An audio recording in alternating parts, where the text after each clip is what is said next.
Hey folks, this is Watson from 911 Studios, and today we're going to check out the BLACK+DECKER string trimmer. It has auto feed, it's electric, 6.5 amps, and a 14-inch trimming diameter.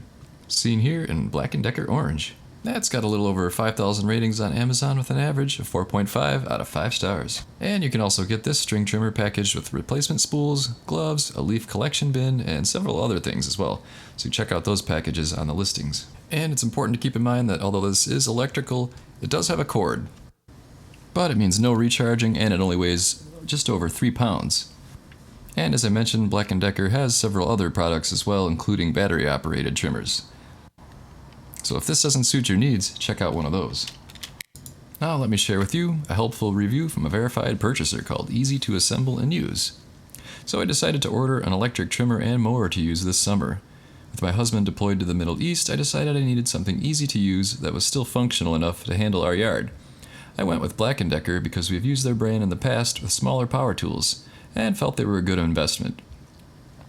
After one use, I'm happy to say I'm not disappointed. They were simple enough to assemble, and I trimmed our yard within minutes. Handling things alone is significantly less daunting, and my husband is going to have to fight me to use these tools when he gets back. Fair enough. Well, there you go. Check out this corded electric trimmer today. You can get it through Amazon Prime, free shipping, free delivery. So check it out, you're gonna love it.